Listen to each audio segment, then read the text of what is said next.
इस कहानी की शुरुआती में छोटे से पहाड़ी पर एक छोटा सा घर को दिखाया जाता है जहाँ पर एक अस्तबल भी है और इस अस्तबल में 3 बड़े डोंकी है और एक छोटा डोंकी रहता है। इस छोटे से डोंकी का नाम स्मॉल वन है जो कि ताकत में काम में बहुत पीछे है। तभी यहाँ पर क्रिस्टोफर आ जाता है। इस डोंकी का जो मालिक है उसके बेटे का नाम क्रिस्टोफर है। क्रिस्टोफर आके स्मॉल वन को उठने को बोलता है और बोलता है उठो वरना तुम्हें फादर देख लेंगे और उन्हें बिल्कुल अच्छा नहीं लगेगा। क्रिस्टोफर के बातें सुनकर स्मॉल वन उठ जाता है क्योंकि क्रिस्टोफर को स्मॉल वन बहुत ज़्यादा प्यार करता है और उसके साथ खेलता है। तभी क्रिस्टोफर के डैड आ जाते हैं, बोलता है चलो हमें काम पर जाना है। तभी क्रिस्टोफर और उसके डैड और बाकी डोंकीज को लेकर पहाड़ी पर लकड़ियां लाने जाता है। वहाँ पर सभी डोंकीज पर लकड़ियां रख दिया जाता है, लेकिन स्मॉल वन सबसे कम लकड़ियां उठाता है क्योंकि वो बहुत कमजोर है। इसलिए क्रिस्टोफर उसके ऊपर छोटी छोटी लकड़ियां रखता है। स्मॉल वन के लिए वो भी बहुत भारी है। जब स्मॉल वन एक पहाड़ी पर चढ़ता है वो फिसल जाता है। क्रिस्टोफर भाग के जाता है क्योंकि सारी लकड़ियां गिर चुकी है। अब क्रिस्टोफर अपने हाथ पर वो लकड़ियां उठाता है। जब क्रिस्टोफर ऊपर जाता है उसके डैड उसको कहता है तुम्हें नहीं लगता स्मॉल वन तुम्हारी काम नहीं करता, बहुत की काम बढ़ाता है। क्रिस्टोफर कहता है नहीं, स्मॉल वन मेरी काम में बहुत मदद करता है। अब वो दोनों घर चले आते हैं। क्रिस्टोफर के डैड उसे कहता है तुम्हें नहीं लगता जितना ज़्यादा स्मॉल वन खाता है उससे काम कम करता है, उसके कमाने से भी उतना पैसा नहीं निकलता जितना कि वो खाता है। अब ये बूढ़ा हो चुका है, हमें इसको बेचना होगा।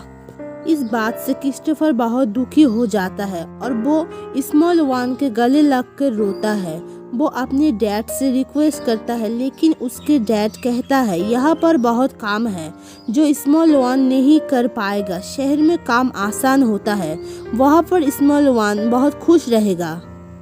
उसके बदले में हमें एक सिल्वर कॉइन मिल जाएगा। क्रिस्टोफर अपने फादर से कहता है क्या मैं इसे बेचने जा सकता हूँ? उसके डैड कहता है हाँ तुम जा सकते हो। क्रिस्टोफर स्मॉल वन को बोलता है तुम्हें चिंता करने की जरूरत नहीं, कल के बाद तुम लकड़ियाँ नहीं उठाओगे। मैं तुम्हें ऐसी इंसान के पास भेज दूंगा जो तुम्हें बहुत प्यार करे। अब वो दोनों बाजार जाते हैं। बाजार के गेट पर जो गेटमैन है वो पूछता है तुम कहाँ जा रहे हो? क्रिस्टोफर कहता है मेरे पास जो डोंकी है मैं उसे बेचने जा रहा हूँ। और वो दरबान बहुत ही जोर जोर से हंसने लगता है। ये यहाँ पर एक ही जगह बिक सकता है, यहाँ से तीसरे दुकान पे बिक सकता है। अब क्रिस्टोफर और स्मॉल वन उस दुकान पे जाता है जहाँ पर एक आदमी चाकू पर धार लगा रहा है। वो कहता है मैं इसके बदले तुम्हें एक सिल्वर कॉइन दे सकता हूँ। क्रिस्टोफर कहता है तुम्हें इसका ध्यान रखना पड़ेगा। वो कहता है मैं जानवर की खाल निकालता हूँ और उससे मैं सामान बेचता हूँ। ये सुनकर क्रिस्टोफर और स्मॉल वन डर जाते हैं और भाग जाते हैं। अब पूरी मार्केट पे ये दोनों घूमने लगते हैं लेकिन स्मॉल वन को कोई नहीं खरीद लेता। क्रिस्टोफर एक जगह घोड़ों की बोली लग रहा होता है, देखता है। वो स्मॉल वन को वहाँ पर ले जाता है और स्टेज पर चढ़ाता है। वहाँ के घोड़ों की बोली लगाने वाला कहता है हम यहाँ पर घोड़ों की बोली लगाते हैं, ना कि कमजोर गधे की। ये सुनकर वहाँ पर व्यापारी लोग बहुत जोर जोर से हंसने लगता है। क्रिस्टोफर को बहुत गुस्सा आता है और वो इसकी तारीफ करता है, कहता है ये बहुत समझदार डोंकी है, इसके पीठ पर राजा भी चढ़ सकता है। बोली लगाने वाला बहुत हंसता है और उसकी पूंछ खींचता है। उसकी बोली लगाता है 1000 सिल्वर कॉइन से। वहाँ पर सारे लोग बहुत जोर जोर से हंसने लगता है। अभी वो आदमी स्मॉल वन के पीठ पर चढ़ जाता है। इससे स्मॉल वन को बहुत तकलीफ होती है। स्मॉल वन उस आदमी को उछलता है और एक लात मारता है। उसके बाद दोनों भाग जाते हैं। धीरे धीरे पूरा दिन निकल जाता है और स्मॉल वन को कोई भी नहीं खरीद लेता और रात हो जाती है। रात होने के साथ साथ पूरा मार्केट बंद हो जाती है। मगर क्रिस्टोफर अपने घर नहीं जा सकता क्योंकि उसके डैड ने कहा डोंकी को बेच के आने को।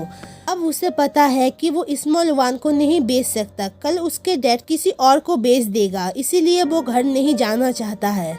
ये दोनों उदास बैठे हैं। तभी एक आवाज आती है क्या तुम इस डोंकी के ओनर हो? तुम इस डोंकी को बेचना चाहते हो? मुझे अपनी वाइफ को बेथलेहम ले जाना है, मैं तुम्हें इसके बदले एक सिल्वर कॉइन दे सकता हूँ। क्रिस्टोफर कहता है तुम इसकी ध्यान रखोगे। वो कहता है तुम इसकी फिक्र मत करो, मैं इसकी ध्यान रखूंगा। यह सुनकर क्रिस्टोफर बहुत खुश होता है। अब स्मॉल वन भी बहुत खुश है क्योंकि अब उसे एक अच्छा घर मिल गया है। अब स्मॉल वन नए मालिक के साथ जाने लगता है। पीछे पलट के क्रिस्टोफर को देखता है और एक आखिरी अलविदा कहता है और खुशी खुशी चला जाता है। क्रिस्टोफर भी बहुत खुश है।